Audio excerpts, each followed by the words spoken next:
পৌরসভার একজন নাগরিক হিসাবে আমি যা সুবিধা পাওয়ার সেই সুবিধাগুলা আমি নিজেই পাই না।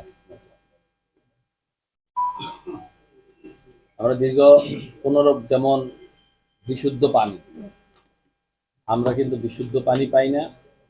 সেটা নিয়ে আমি বিভিন্ন সময় বিভিন্ন জায়গায় আমি কথা বলেছি, বিভিন্ন সেমিনারে কথা বলেছি, বিভিন্ন ফোরামে কথা বলেছি। পরিবর্তন আমরা দেখি না। এটা নিয়ে আমি আপনাদের কাছ থেকে মানে আপনাদের প্ল্যানিং কি পানি নিয়ে, বিশুদ্ধ পানি নিয়ে, সেইটা সেইটা আমরা আপনাদের মুখ থেকে শুনতে চাই। দ্বিতীয়ত হলো ট্রাফিক জ্যাম এর একটা সমস্যা আছে।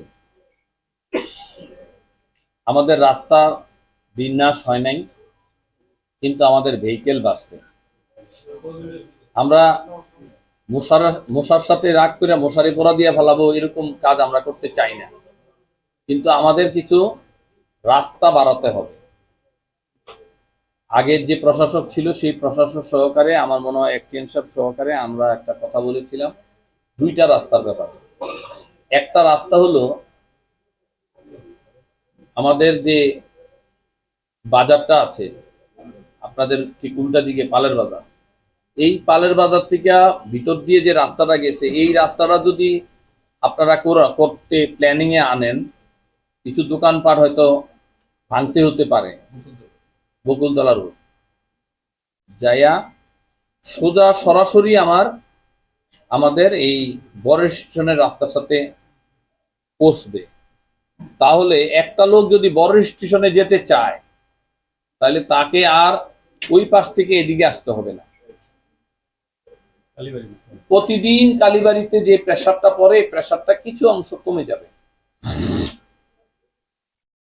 আমরা যদি রেলওয়ের ঠিক পিছনে যে রেলওয়ের জায়গাটা আছে সেটার সোজাসুজি যে ফরিদগঞ্জ বাইপাস যে রোড আছে এই রোডের সাথে আমরা সংযোগ করতে পারি, সেই রাস্তাটা যদি আমাদের 20 ফিট হয়, আমরা ওয়ান ওয়ে রোড করে দিলে তাহলে আমাদের কালীবাড়ির উপরে প্রেসার অনেকাংশে কমবে।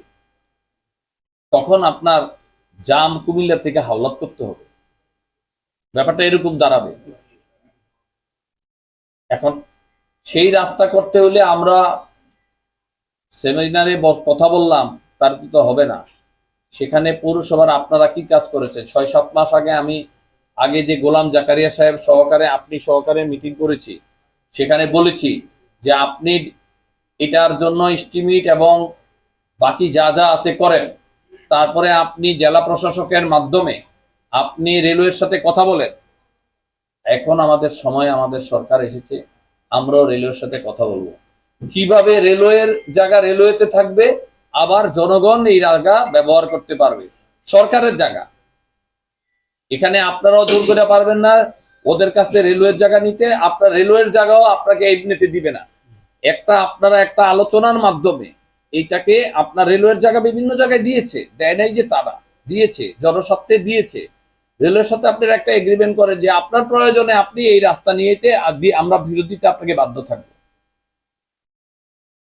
আমি আইনের বিধান সবগুলা জানি না, আপনারা জানবেন আইন। রেলওয়ের সাথে চিটং এ আপনারা দেখা করবেন, কথা বলবেন, ডিসি মহোদয়কে দিয়ে কথা বলবেন, প্রয়োজনে আমি কথা বলবো, মিনিস্ট্রিতে কথা বলবো।